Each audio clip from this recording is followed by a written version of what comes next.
Assalamualaikum, hai teman-teman, jumpa lagi dengan aku, Enisa Yuliati. Resep kali ini tuh adalah resep takjil yang bikinnya gampang banget, bahan-bahannya juga sederhana, bikinnya cepet, dan tentunya low budget. Resep ini bisa kalian pakai untuk bikin takjil sendiri di rumah, atau dibikin ide jualan, asli ini cocok banget. Yuk langsung aja ke cara membuatnya. Untuk resep pertama, di sini aku mau bikin kulpang. Di daerah aku disebutnya kulpang. Yang pertama ada tepung beras, sedikit tepung tapioka atau tepung kanji, sedikit gula pasir agar rasanya tidak hambar. Mau di skip juga boleh. Sedikit garam, pakainya sejumput aja ya teman-teman. Selanjutnya di sini aku pakai air kapur sirih. Kalau misalnya kalian nggak punya bisa di skip aja. Aku juga tambahkan pasta pandan. Kalau kalian mau pakai air perasan daun pandan silahkan ya agar baunya makin keluar.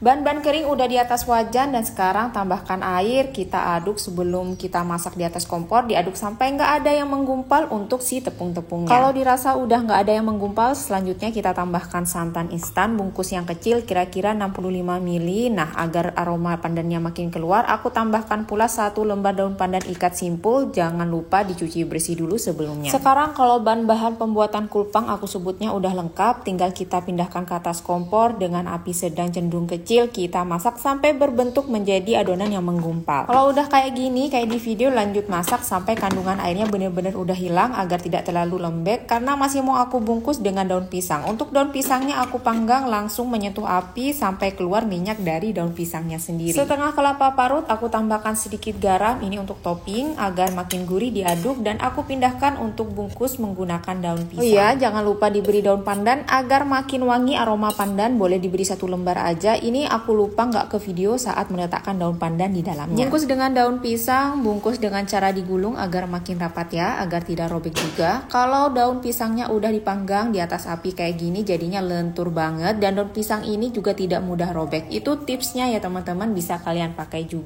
Selanjutnya dengan menggunakan tusuk gigi, kita sematkan tusuk giginya ini di bagian kedua sisinya, tentunya agar kelapa parutnya tidak tumpah atau tidak bocor.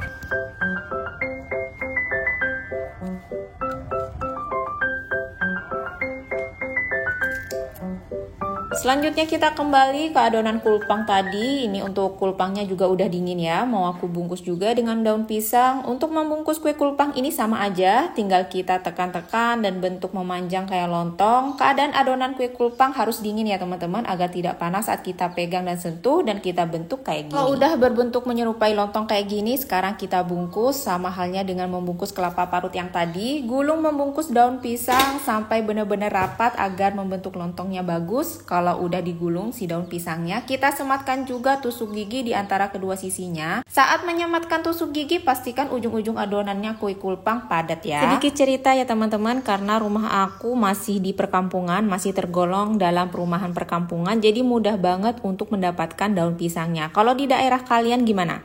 Kalau misalnya kalian tidak bisa menemukan daun pisang, contohnya di kota-kota besar, gampang aja sih sebenarnya. Bisa kalian ganti dengan menggunakan plastik es lilin. Nah, itu dia alternatif kalau kalian nggak punya daun pisang. Kukus kue kulpang juga parutan kelapa kurang lebih 50-1 jam. Kalau udah kita tiriskan dan biarkan sampai benar-benar dingin. Resep selanjutnya, resep kedua, ada tepung beras, juga ada tepung tapioka. Ini bahan pembuatan kue cenil ya. Tambahkan sedikit gula agar ada rasa, tidak hambar. Tambahkan juga garam masak, tambahkan sejumput aja. Kalau udah masuk semua bahan-bahan kering dalam wadah, sekarang kita tambahkan air panas. Ini benar-benar mendidih ya teman-teman. Baru aku angkat dari kompor dan kita tambahkan sedikit demi sedikit sampai adonan kalis dan bisa dibentuk. Dan hentikan pemberian air panas jika adonan udah mulai bisa dibentuk ya. Kalau misalnya kurang airnya dari takaran di resep bisa ditambahkan, dan sebaliknya kalau udah cukup bisa dibentuk, bisa dihentikan walaupun gak sama dengan resep takarannya. Dari satu resep kue cenil ini mau aku bagi jadi 3 bagian dan akan aku beri warna untuk masing-masing adonan kue cenilnya. Untuk warna bisa kalian sesuaikan, bisa kalian mix and match warnanya, boleh silahkan. Beri warna semenarik mungkin agar makin cantik penampilannya. Untuk aku sendiri di sini aku beri warna orange, biru juga ungu. Aku beri warna-warna yang gonjreng agar makin menarik ya. Jadi kalau warnanya menarik, cantik, tentunya pembeli juga akan tertarik untuk membelinya. Bahkan disuguhin untuk keluarga dan anak-anak juga pastinya bakalan menarik. Sekarang aku ambil sedikit adonan kue cenil, ambil secukupnya dan bulatkan, dan aku bentuk menyerupai kue gabus panjang-panjang seperti halnya kue gabus kering ya teman-teman. teman-teman. Contohnya seperti di video. Lakukan pada semua adonan, dibentuk semua sampai habis. Sekarang rebus masing-masing warna kurang lebih 7-10